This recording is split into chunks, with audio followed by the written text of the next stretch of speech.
See, my surrogate mother was Viola Armstrong. She had a son named Neil. Oh, really? As you know, the story goes, he went down to Antarctica, had a heart attack, stroke combo, and came back. And then there was stuff on the internet. And I had to look at Buzz and ask him, Buzz, what happened down there, Bud?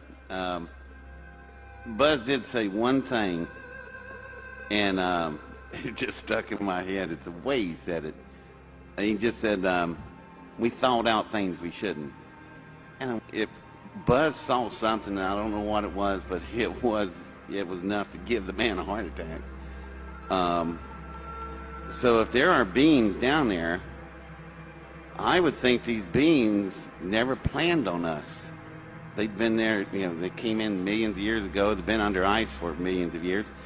I don't think they were expecting us. Let me ask the thing about Buzz Aldrin, that there was this very cryptic tweet that came out during his stay down there. He said, "We have seen the faces of evil and we're all in danger."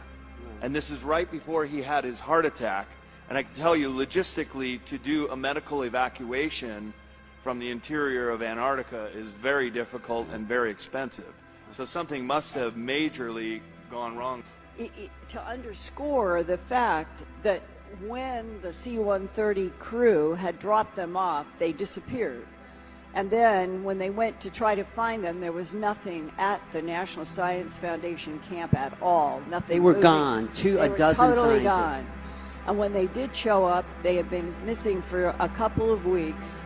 And Brian S. and the C-130 flight crew were then sent back.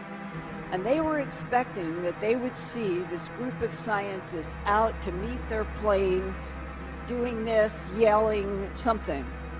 And he said they were lined up like birds on a wire. They were all kind of next to each other, and most of them had their heads down, looking at their feet when the C-130 was pulling up. And that somebody had to go from the flight crew over to the scientists and direct them to get onto the plane. And they talked about how not one single scientist said one word. Most of them walked with their looking down at the ground. Brian said when they got them loaded up, he said to his flight chief, "What in the world? Where have they been?" And the flight chief said, "I don't know. We can't get a word out of them."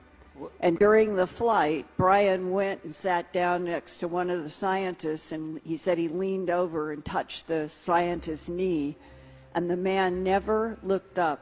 And he said, it was as if we were dealing with 12 or 15 people who had suffered post-traumatic shock syndrome, that they were unnaturally frozen in their position and no speaking, and that they all looked afraid. That one of the SEALs that I have talked to that is not in the video said that as they walked for a mile or 2 miles into these very strange created architectures, they reached a point where something started coming through the walls out into the air. At first, it would go in and out of visibility, and then they realized that their minds were being manipulated.